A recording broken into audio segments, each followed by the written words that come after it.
Hi எல்லாருக்கும் வணக்கம். நம்ம அழகே அழகு சீரியலில் உன் வாழ்க்கையை நீ வாழ ஆரம்பிக்கிறதுக்காக என் வீட்டுக்கு கூட்டிகிட்டு வந்திருக்கேன். தேவையில்லாமல் இந்த விஷயத்தில் நீ தலையிட்ட உன் வாழ்க்கை நாசமாக போயிடும். முதல்ல வாய்க்குள்ள நீயே தலையை விடாத அப்படின்னு தங்கராஜ் நம்ம அழகுமதியை எச்சரிக்க, யார் முதல்ல வாய்க்குள்ள தலையை விட்டதுன்னு கவலைப்பட போறா?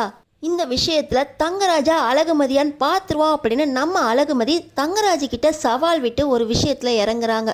தங்கராஜுக்கும் அழகுமதிக்கும் என்ன விஷயம் இடையில நடந்துச்சு தெரிஞ்சுக்கிறதுக்கு முன்னாடி இந்த வீடியோக்கு ஒரு லைக் போட்டுக்கோங்க.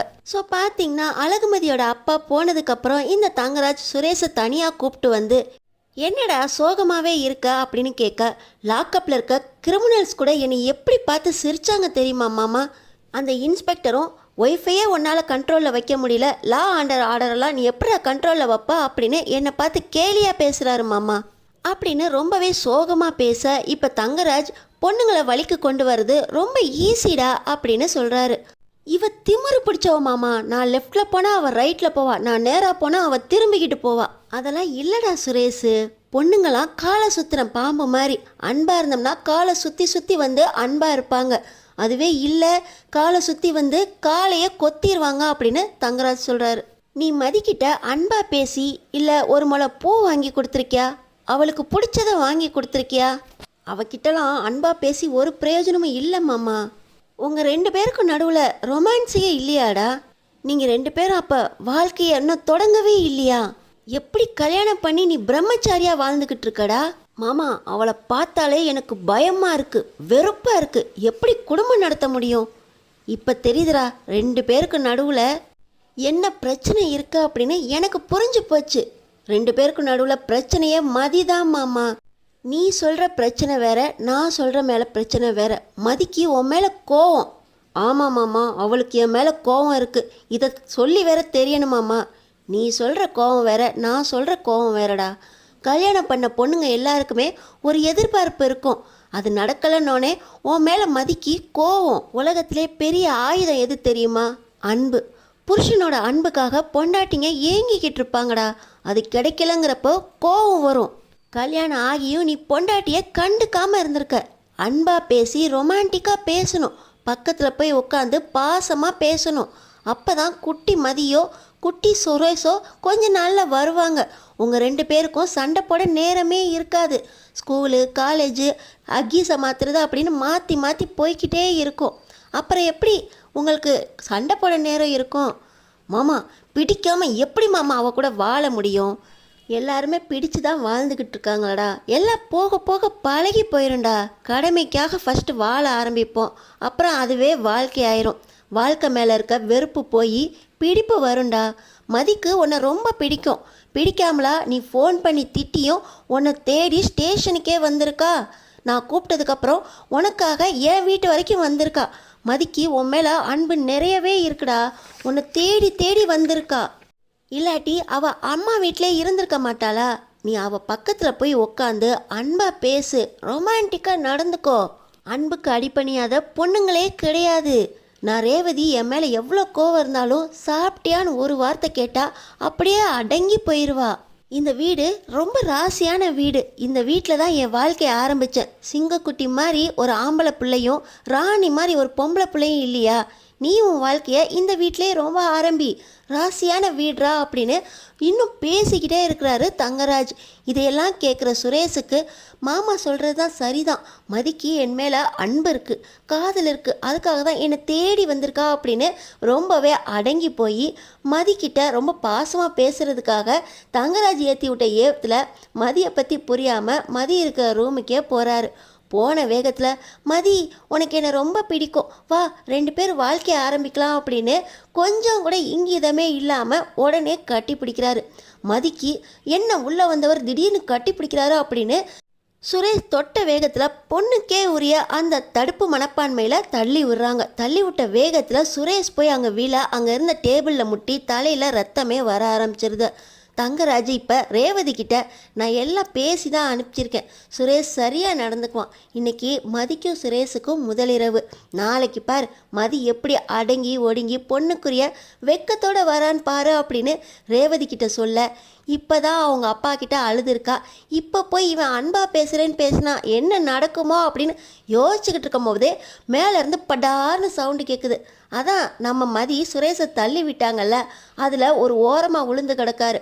தங்கராஜும் ரேவதியும் கேட்ட சத்தத்தை கேட்டு வேகமாக ஓடி போக மதி ரூம் கதவை திறந்து விட்டுட்டு ஒன்றுமே புரியாமல் அங்கே திருன்னு முழிச்சுக்கிட்டு இருக்காங்க. சுரேஷ் இப்போ தங்கராஜ்கிட்ட, மாமா இவ என்னை தள்ளி விட்டுட்டா மாமா, இவளுக்கு என் மேலே அன்பே இல்லை மாமா, நீங்கள் சொன்னதெல்லாம் தப்பு அப்படின்னு தங்கராஜ்கிட்ட மறுபடியும் புலம்ப, நீ எந்திரிச்சு வாடா அப்படின்னு சொல்லி சுரேஷை கூப்பிட்டுக்கிட்டு இவர் சரக்கு அடிக்க கிளம்பிடுறாரு. இன்னொரு பக்கம் ரேவதி, அவர் ஏதோ தப்பாக சொல்லி சுரேஷை அமிச்சிட்டாரு, நீ சுரேஷை பற்றி தப்பாக நினைக்காத மதி, நீ கதவை லாக் பண்ணிவிட்டு தூங்க அப்படின்னு சொல்லி இந்த ரேவதி மதிக்கு அட்வைஸும் பண்ணிவிட்டு அவங்களும் தூங்க போயிடுறாங்க. இன்னொரு பக்கம் நம்ம தங்கராஜும் சுரேஷும் சரக்கு அடிக்க ஆரம்பிச்சிடுறாங்க. மாமா நான் தொட்ட வேகத்தில் அவள் தள்ளி விட்டதில் நான் அங்கே போய் விழுந்துட்டேன். அவளுக்கு கொஞ்சம் கூட என் மேலே பயமே கிடையாது மாமா, எப்படி தள்ளி விட்டுருக்கா பாருங்க, நெத்திலேருந்து ரத்தமே வருது அப்படின்னு சொல்ல, அதுக்கு தாண்டா உனக்கு மருந்து கொடுத்துக்கிட்டு இருக்கேன், இதை அடிச்சுட்டு போ உனக்கு தைரியம் கிடைக்கும் அப்படின்னு சொல்லி தங்கராஜும் சுரேஷும் சரக்கு அடிச்சுக்கிட்டு இருக்க. இன்னொரு பக்கம் பார்த்திங்கன்னா சுரேஷு கீழே விழுந்த வேகத்தில் அங்கே இருந்த அலமாரி திறந்து ஒரு டைரி ஒன்று கீழே விழுது. இதை பார்த்தோன்னே நம்ம அழகுமதி, இது என்ன 6 வருஷம் 7 வருஷத்துக்கு முன்னாடி உள்ள டைரி மாதிரி இருக்குது அப்படின்னு அந்த டைரியை எடுக்க போக அதுக்குள்ளே இருந்து ஒரு செயின் ஒரு லெட்டரு அப்படின்னு 2 கீழே விழுது. தைரியை எடுத்ததோடனே அந்த செயினையும் அந்த லெட்டரையும் எடுத்து நம்ம அழகுமதி படிக்க போக அதில் பார்த்திங்கன்னா அந்த செயினில் ஒரு லாக்கெட் இருக்குது. அதை திறந்து பார்த்தா தங்கராஜ் தங்கச்சி அப்படின்னு சொல்லி ஒரு ஃபோட்டோவை காட்டினார் பார்த்தீங்களா, அந்த ஐஸ்வர்யாவோட ஃபோட்டோவும் இன்னொரு பக்கம் இன்னொரு ஆணோட முகமும் இருக்குது. இதை பார்த்த உடனே, என்ன தங்கராஜ் சார் அவரோட தங்கச்சின்னு சொன்னார், இந்த செயினில் வேறொருத்தர் முகம் இருக்குது, இந்த பையன் யார் அப்படின்னு சொல்லி நம்ம அழகுமதி யோசிக்க ஆரம்பிக்கிறாங்க. இன்னொரு பக்கம் அந்த லெட்டர் எடுத்து பிரித்து பார்த்தா அது அந்த பையன் ஐஸ்வர்யாவுக்காக எழுதின லவ் லெட்டர். இந்த கபோர்டு பூட்டி இருக்குது. நம்ம தள்ளி விட்ட வேகத்தில் சுரேஷ் கீழே விழுந்ததில் அந்த பூட்டு உடஞ்சி அதுக்குள்ளே இருந்து இந்த டைரி விழுந்திருக்கு. டைரிக்குள்ளே இந்த செயினையும் இந்த லெட்டரையும் ஒளிச்சு வச்சுருக்காங்க. இந்த டைரி யாரோடதா அப்படின்னு நிறைய கேள்விகளோட நம்ம அழகுமதி அந்த டைரியை படிக்க ஆரம்பிக்கிறாங்க. அந்த டைரி ஐஸ்வர்யாவோடது. ஐஸ்வர்யா தன் கையால் அந்த டைரியை எழுதியிருக்காங்க. டைரியில் அவங்களோட வாழ்க்கையை எழுதிக்கிட்டு இருக்காங்க. அண்ணன் என் மேலே ரொம்ப பாசமாக இருப்பார், அம்மானா ரொம்ப பிடிக்கும் அப்படின்னு ஒவ்வொரு பேஜ்லேயும் அவங்க வாழ்க்கையில் நடந்து காலேஜுக்கு போனது ஸ்கூலுக்கு போனது அப்படின்னு கொஞ்சம் கொஞ்சமாக எழுதிக்கிட்டே வராங்க. கடைசியில் பார்த்திங்கன்னா அண்ணன் இப்போலாம் என் மேலே பாசமாகவே இல்லை, நான் எப்போ காதல் செய்கிறேன் அப்படின்னு அவர் தெரிஞ்சுக்கிட்டாரோ அப்பையிலேருந்து அவர் என்கிட்ட கோவமாக நடந்துக்க ஆரம்பிச்சிருக்காரு. எனக்கு இந்த கல்யாணத்தில் விருப்பமே இல்லைன்னு சொல்லிட்டேன், இருந்தாலும் பாக்கியராஜா அவர் மிரட்டிக்கிட்டு இருக்காரு, அவரை தான் கல்யாணம் பண்ணணும் அப்படின்னு என்னையும் கம்பல் பண்ணுறாரு அப்படின்னு அந்த ஐஸ்வர்யா எழுதிக்கிட்டு இருக்காங்க.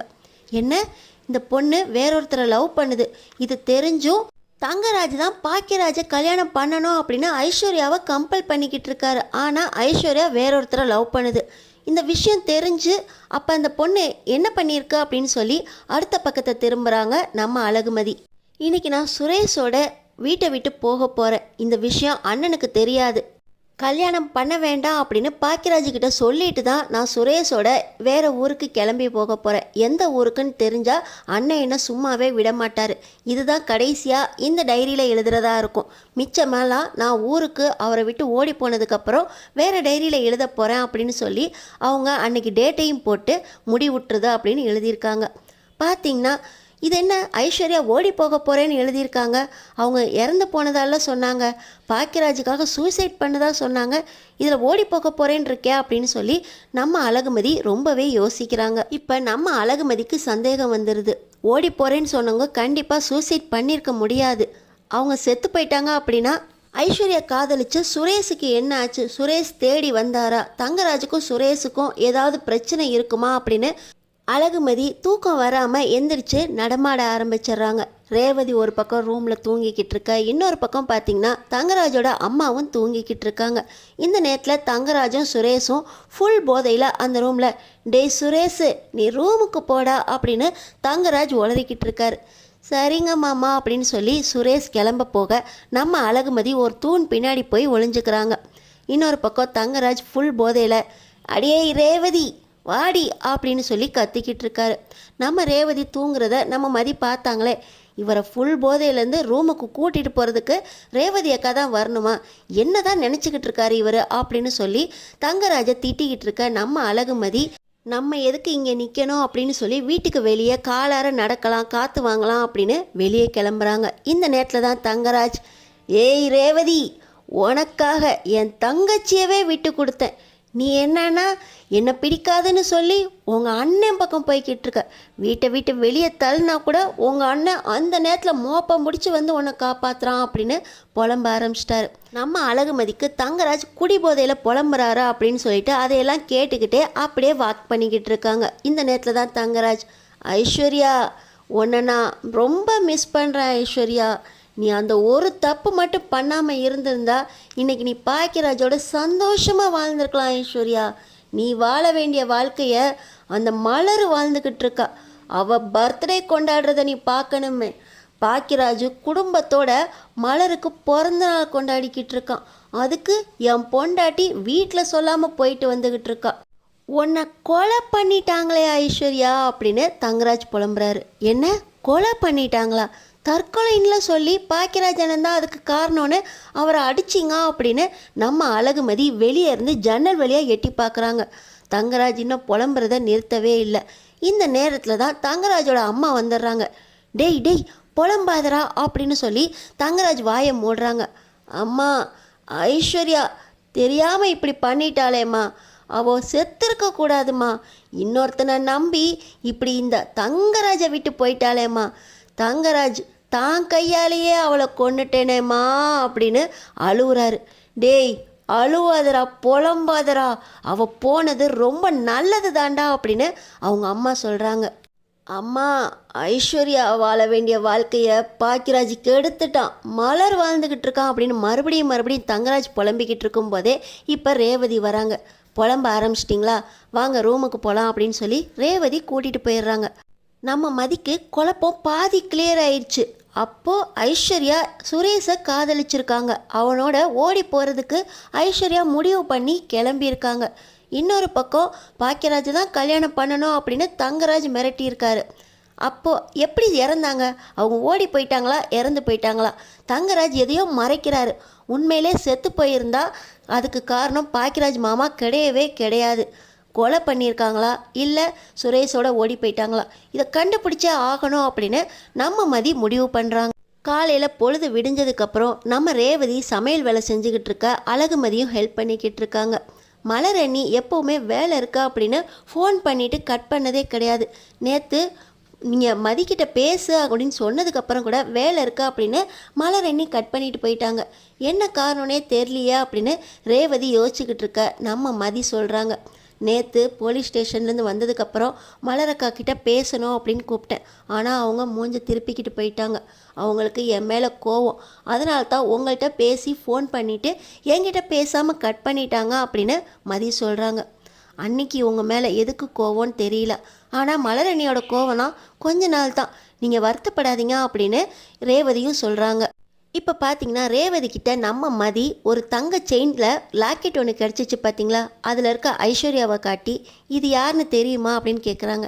இந்த பொண்ணை தெரியாதா, இதுதான் எங்கள் வீட்டுக்காரோட தங்கச்சி ஐஸ்வர்யா அப்படின்னு சொல்ல, அப்போ பக்கத்தில் இருக்கிறவர் அப்படின்னு கேட்க, தெரியாது, அப்பப்போ வீட்டில் பார்த்துருக்கேன், கல்யாணத்துக்கு முன்னாடியே ஐஸ்வர்யா இறந்து போனதுனால ரொம்ப பழக்கம் இல்லை அப்படின்னு ரேவதி சொல்கிறாங்க. இந்த செயின் உனக்கு எங்கே கிடச்சிச்சு அப்படின்னு ரேவதி கேட்க, நேற்று சுரேஷ் கீழே விழுந்தார்ல, அங்கே ஒரு பழைய பெட்டி திறந்து அங்கேருந்து எனக்கு இந்த டைரியும் ஒரு செயினும் கிடச்சிச்சு, இவங்க ஐஸ்வர்யான்னு தெரியும், ஏதாவது விஷயம் தெரியுமான்னு உங்ககிட்ட கேட்குறக்காக வந்தேன் அப்படின்னு மதி ரேவதி கிட்ட பேசிக்கிட்டு இருக்கிறத தங்கராஜ் கேட்டுறாரு.